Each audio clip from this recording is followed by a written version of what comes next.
Muy buenas noches, me presento, mi nombre es Karin Hamra, estudiante de Contaduría Pública noveno semestre. En este momento vamos a realizar el desarrollo de la actividad número 6, que es asesoría tributaria a una persona jurídica o persona natural asimilante residente. En este escenario vamos a hablar sobre una persona natural, asesoría a persona natural. Es importante tener en cuenta que como si la única integrante en el grupo no será la interpretación asesor-contribuyente. Sin embargo, se dará continuidad dando la explicación en forma de asesor, simulando que está el tentativo contribuyente como persona natural. Entonces, bueno, en este momento se iniciará realizando como primera pregunta: ¿sabe usted o conoce cuál es el documento que reemplaza la declaración de renta en personas naturales?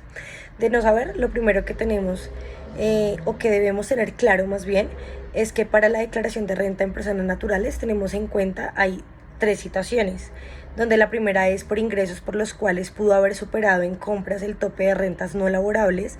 También contamos con una renta que es por patrimonios, y por último por ingresos que se hayan manejado y superen las bases establecidas por el gobierno. Adicional a esto, el documento que reemplaza a los asalariados es el certificado de ingresos y retenciones. Dando continuidad, como segunda pregunta sería: ¿sabe o conoce usted qué es la información exógena de la DIAN y para qué sirve? Es la información de todos los movimientos que tenemos, el cual es presentado por todas las empresas o por las entidades correspondientes presentadas alrededor del mes de abril, después de haber presentado las declaraciones de rentas de personas jurídicas, y esta información nos va a presentar todos los ingresos, gastos y demás que tengan implicaciones con terceros. Continuando con la tercera pregunta: ¿sabe usted qué ocurre si no puede conseguir todos los soportes de retenciones en la fuente para la declaración de renta? Lo principal es contar con toda la documentación requerida por el contador, como lo son la certificación de ingresos y retenciones, certificados de retención en la fuente, si no se han aplicado claramente, documentación de los dependientes económicos y demás. Adicional, también está el tema de los activos y pasivos y la información exógena.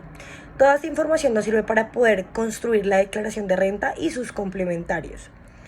Es importante tener en cuenta que si no tenemos los soportes, los cuales nos ayudan a verificar la veracidad de la información suministrada, lo primero es que la información sería inequívoca.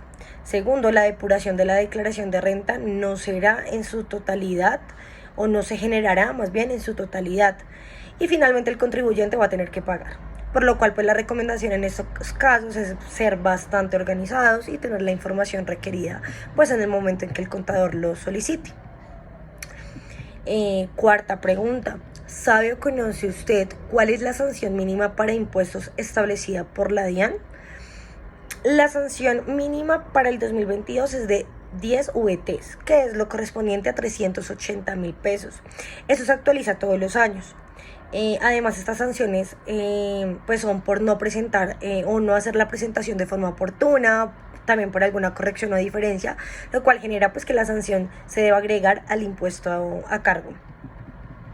Para finalizar, ya estas son preguntas más directas hacia mí como estudiante, y sería ¿cómo me considero al desarrollar funciones de asesor de impuestos? Bueno, como estudiante, como decía, y próximamente a ser un asesor contable, hay que tener en cuenta que la parte tributaria es bastante sensible, bastante delicada, y hay que tener muchísimo cuidado con el tema de la información y tener claridad sobre cuál es el impuesto, saber de las acciones que puede acarrear al no generar una información adecuada. Actualmente la verdad no soy la más experimentada en ello, puesto que me hace falta desenvolverme bastante en el campo. Sin embargo, la práctica hace el maestro, ¿no? Así que una vez ingresé a este campo, considero que podré ir dando un buen desarrollo a la función. También, ¿qué documentos soporte debo solicitar para liquidar la declaración de renta y complementarios de una persona natural asimilada o sucesión líquida? Los documentos principales son los de activos y pasivos. En sí son todos los que den soporte de ingresos adicional a los gastos y a las certificaciones de las personas dependientes en Colombia, es decir, las que laboren directamente en una empresa. Nada, muchísimas gracias. Feliz noche.